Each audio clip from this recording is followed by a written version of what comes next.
Dans les annales poussiéreuses de l'histoire, certains noms résonnent avec une puissance particulière, défiant le temps et les légendes. Cléopâtre, la dernière pharaone d'Égypte, une femme dont la vie fut un tourbillon de pouvoir, d'amour, de trahison et de tragédie. Mais qui était-elle vraiment, au-delà des mythes et des clichés romantiques? De son règne flamboyant à sa mort énigmatique, Cléopâtre VIIe Théa Philopator a captivé l'imagination pendant plus de 2 millénaires. Son histoire est celle d'une lutte acharnée pour le pouvoir, une danse périlleuse avec les géants de Rome et le destin d'une civilisation millénaire. Préparez-vous à plonger au cœur de l'Égypte antique, à la rencontre de la femme derrière le mythe. Dans ce documentaire complet, nous allons explorer son enfance tumultueuse, son ascension au trône, ses alliances politiques audacieuses avec Jules César et Marc-Antoine, la guerre civile romaine qui a scellé son destin et enfin sa chute.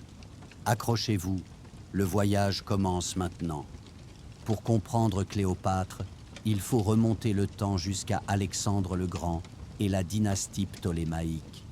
Après la mort d'Alexandre, en 323 avant Jésus-Christ, son empire fut partagé. L'Égypte revint à l'un de ses généraux les plus fidèles, Ptolémée Ier Sotère. C'est lui qui fonda la dynastie hellénistique qui régnerait sur l'Égypte pendant près de 300 ans, jusqu'à Cléopâtre elle-même. Alexandrie, la ville fondée par Alexandre, devint la capitale étincelante de ce royaume. Un phare de savoir et de culture, avec sa célèbre bibliothèque et son phare, l'une des 7 merveilles du monde.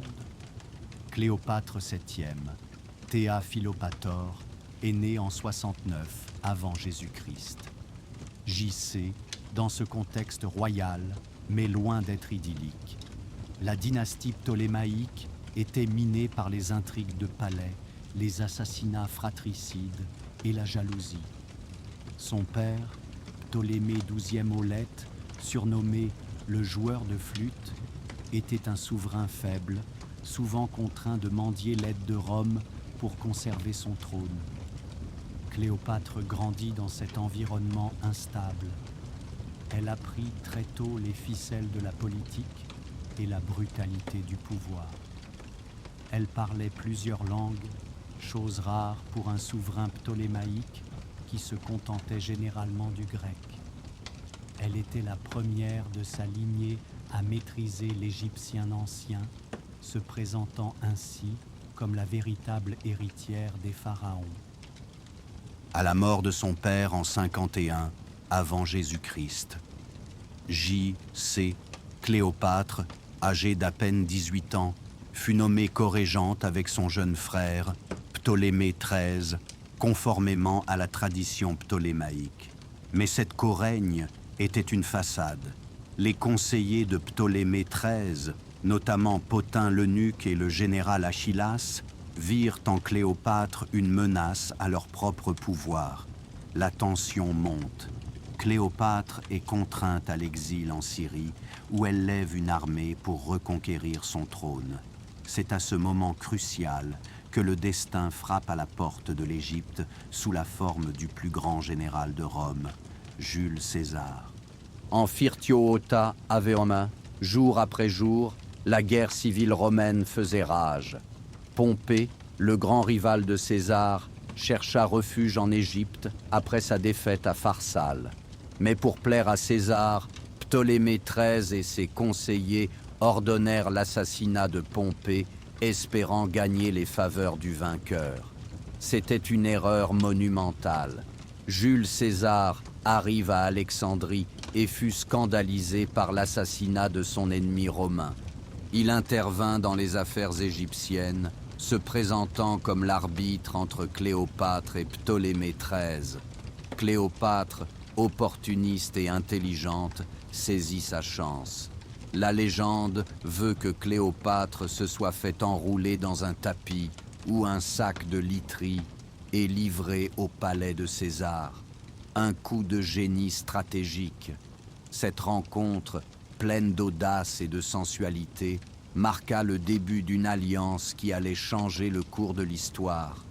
César, fasciné par l'intelligence, le charme et l'ambition de Cléopâtre, prit son parti. La guerre d'Alexandrie éclata. Les forces de Ptolémée XIII affrontèrent les légions romaines. Après des mois de combats acharnés, Ptolémée XIII se noya dans le Nil et Cléopâtre fut restaurée sur le trône d'Égypte, cette fois avec son plus jeune frère, Ptolémée XIV, comme co-régent. La relation entre Cléopâtre et César dépassait la simple politique. Ils devinrent amants. En Phyrtios avec Gicée, Cléopâtre donna naissance à un fils qu'elle nomma Ptolémée César, surnommé Césarion, Petit César. Cette union symbolisait un équilibre délicat. Rome obtenait l'accès aux richesses de l'Égypte et Cléopâtre le soutien militaire de la plus grande puissance du monde pour maintenir son indépendance.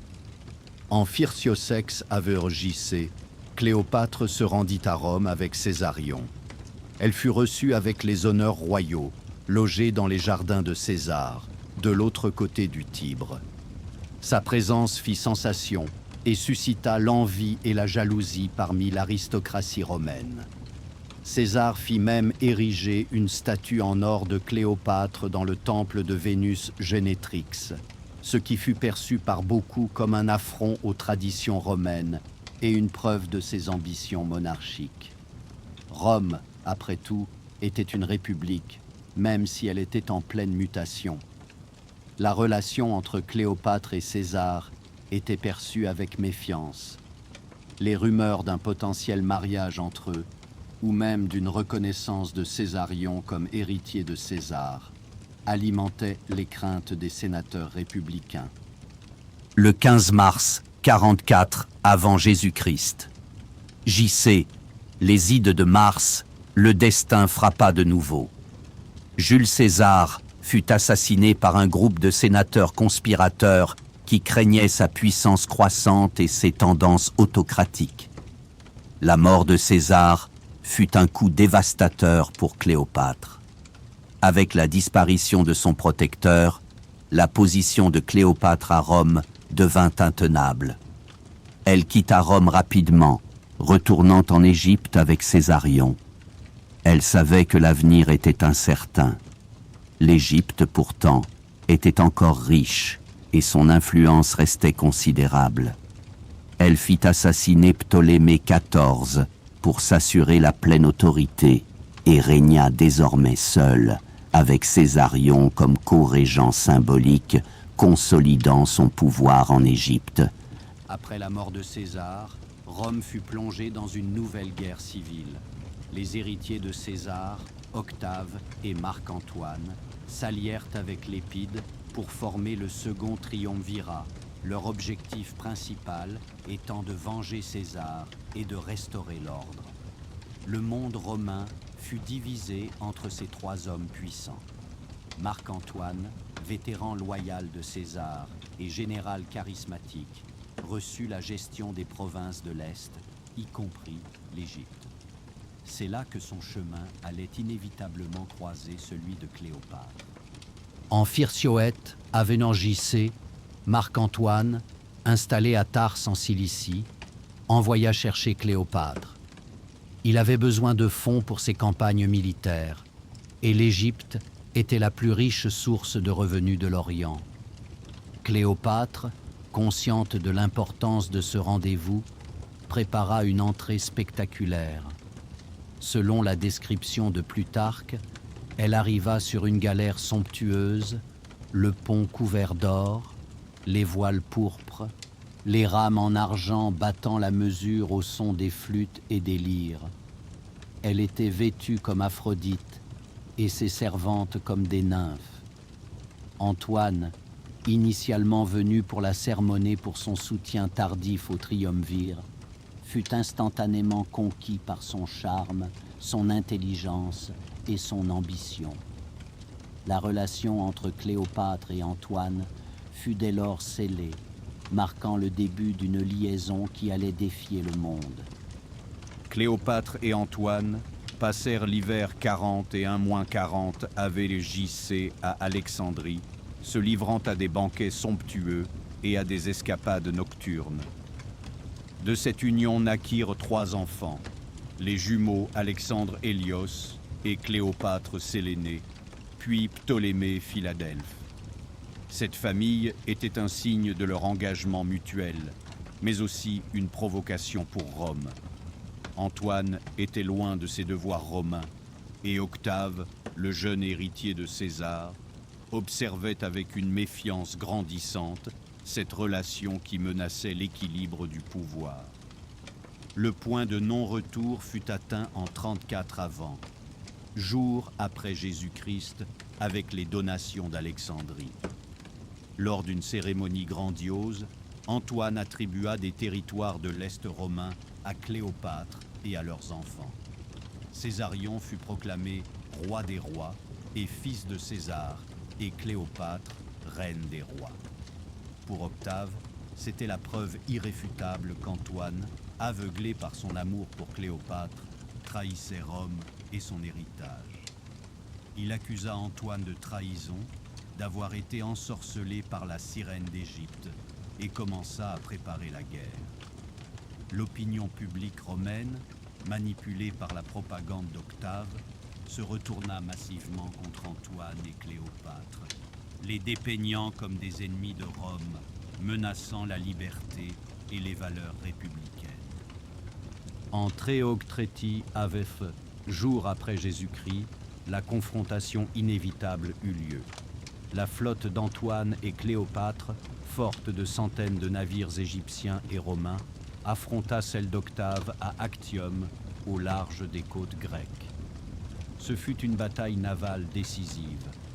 Malgré la supériorité numérique apparente d'Antoine et Cléopâtre, la tactique d'Octave, menée par son habile amiral Agrippa, fut supérieure. Au milieu de la bataille, Cléopâtre, pour une raison encore débattue par les historiens, ordonna à sa flotte égyptienne de se retirer, suivie de près par Antoine. Cette retraite fut catastrophique. Elle démoralisa les troupes restantes d'Antoine et scella leur défaite.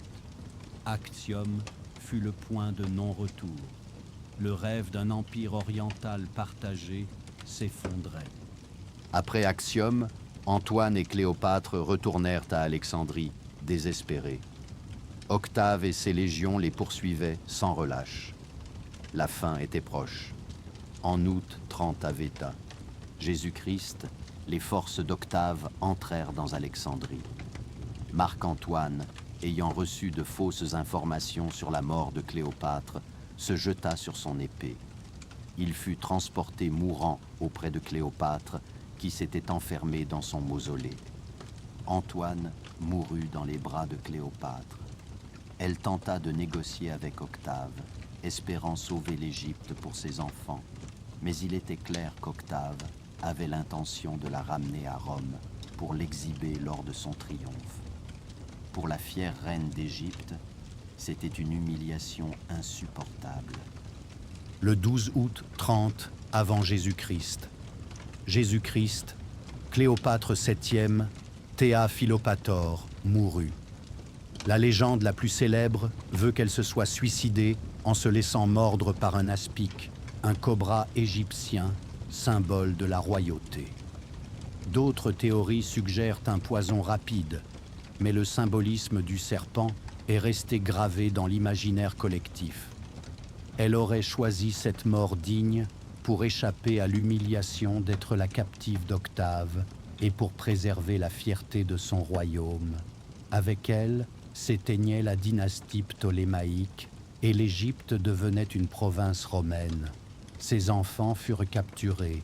Césarion fut exécuté sur ordre d'Octave, qui ne voulait pas de rival au titre de fils de César. Ses autres enfants furent élevés à Rome par Octavie, la sœur d'Octave et ex-épouse d'Antoine. Cléopâtre est devenue une figure mythique. De Shakespeare à Hollywood, elle a été dépeinte comme une femme fatale. une séductrice aux charmes irrésistibles, une reine luxueuse et exotique. La réalité historique est plus nuancée.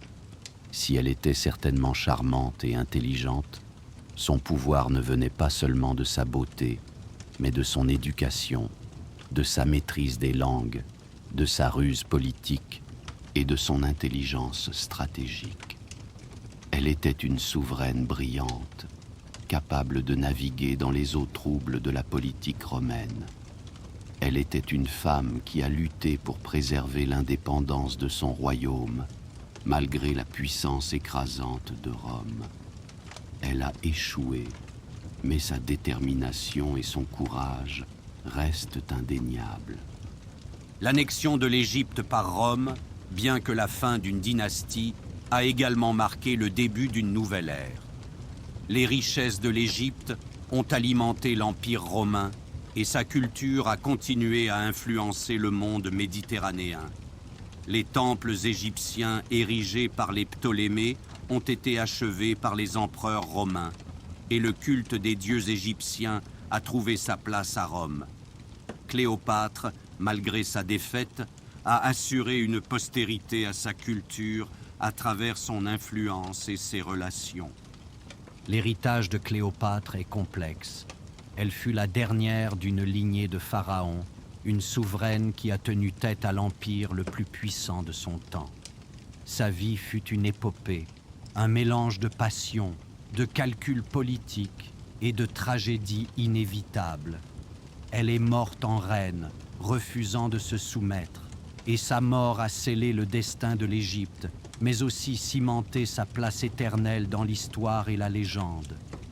Plus qu'une simple figure historique, Cléopâtre est devenue un symbole intemporel de pouvoir, de séduction et de destin. Son histoire continue de nous fasciner, nous rappelant la puissance du caractère humain face aux forces implacables de l'histoire. Et vous, qu'est-ce qui vous fascine le plus dans l'histoire de Cléopâtre? N'hésitez pas à partager vos réflexions dans les commentaires. Si ce voyage à travers l'Égypte ancienne vous a plu, abonnez-vous et activez les notifications pour ne manquer aucune de nos prochaines explorations historiques. Merci de nous avoir rejoints.